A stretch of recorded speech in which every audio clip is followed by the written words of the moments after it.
Welcome to the Adventures of the Monad. Today, we take up the story of the attachment of the monadic atom to the higher triad of Atma-Buddhi-Manas. We will start off by looking at how the Devas attach the less conscious monads that make up the fabric of our solar system.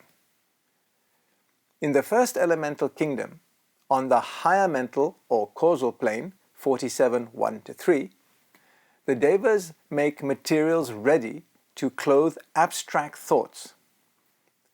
In the second elemental kingdom, on the lower mental plane, 47, 4-7, they make materials ready to clothe concrete thoughts. In the third elemental kingdom, on the emotional plane, 48, they prepare material for the clothing of desires. It is incredible to think that for us to have an emotion of any sort, a parallel stream of evolution had to work with lower levels of conscious monads to prepare the groundwork for me to have an emotional response to a bar of chocolate. At the stage we are now considering, this work of improving the elemental essence is the only work they can do. Later on, they are also constantly busy with the shaping of forms, aiding human souls on the way to incarnation, building their new bodies, bringing material of the kind required, and helping in its arrangement. The less advanced the soul, the greater the directive work of the Devas. They do almost all the work with animals and practically all with vegetables and minerals. They are the active agents of the Logos, carrying out all details of his work plan and aiding the countless evolving lives to find materials they need for their clothing and use. Included with them are a vast number of the fairy kingdom, known as nature spirits, trolls and gnomes, these entities being known by countless other names. The emotional and mental body presentations contain some descriptions of these different beings, so there's no need to describe them further here. We're interested in where they come from and how they help the monads start their evolution in the lower planes. The term Deva doesn't cover all the living agencies involved in work related to the monads and their long journey through the lower worlds. There are 7 orders of beings known collectively as creative hierarchies, and the human monads are one of the 7. Don't forget that all the other entities down to the humblest primary atom are also monads. Still, we will elevate ourselves to a favored monad status for these presentations. It is worth clarifying what we mean by the creative hierarchies. In esoteric writings, the concept of creative hierarchies refers to a structured system of spiritual entities or energies that play a role in the cosmic order and the evolution of consciousness. According to Alice Bailey and other esoteric authors, these hierarchies are divided into 12 great orders, with 7 of them being actively involved in planetary expression in our solar system. There are 12 creative hierarchies divided into 7 actively involved in planetary expansion and 5 considered pure abstraction. These hierarchies are part of a larger cosmic framework and are associated with different levels of consciousness and spiritual development. Within the greater cycle, 3 hierarchies are particularly significant. The 4th or human creative hierarchy and the 2 Deva, otherwise known as angelic hierarchies, the 5th and the 6th. The human hierarchy is often referred to as the hierarchy of initiates, highlighting its role in spiritual evolution. The creative hierarchies are also linked to astrological systems with influences coming from constellations such as the Great Bear, the Pleiades, and Sirius. These connections suggest that the hierarchies are channels for cosmic energies that affect the solar system and the planets. The hierarchies are seen as intermediaries that transmit higher energies to the solar system and Earth, facilitating spiritual growth and the integration of spirit and matter. Or, to put it another way, the evolution of the monad through the expansion of its consciousness. For simplicity, we will refer to all the agencies that assist us in our evolution as Devas, for now.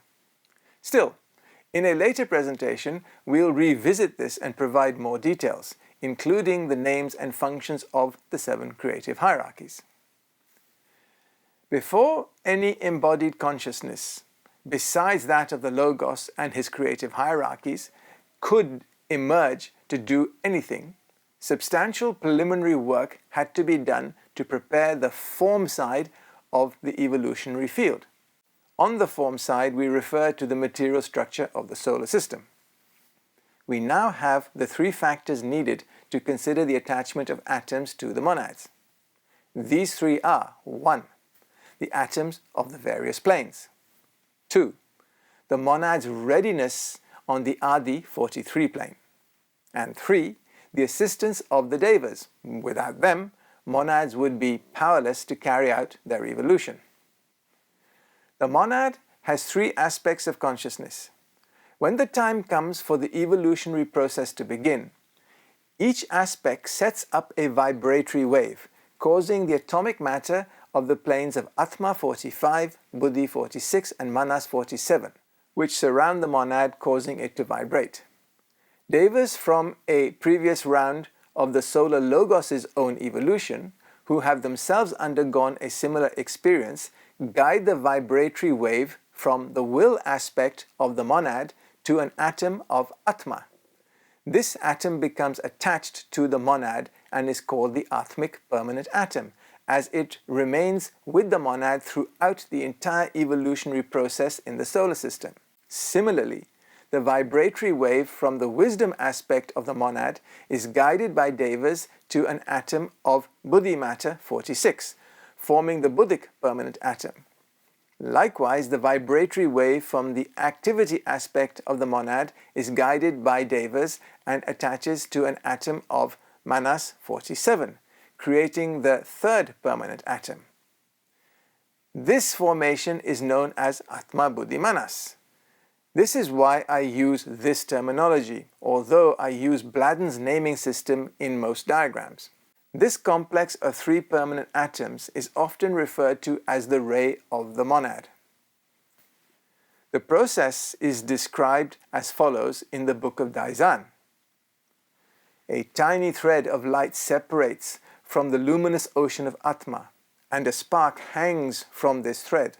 The spark is then enclosed in an egg-like casing of matter from the formless level of the mental plane. This spark hangs from the flame by the finest thread of Fohat. The Book of Daizan is a reputedly ancient text that forms the basis of the Secret Doctrine, a foundational work of the Theosophist movement by H.P. Blavatsky. Blavatsky claimed that the Book of Daizan is part of the secret volume of the QT, and that she encountered it while studying esoteric law in Tibet. According to her, the book was written in the sacred language of Senzar, which is unknown to philology. It would be, as it is supposed to be the language that the Atlanteans used.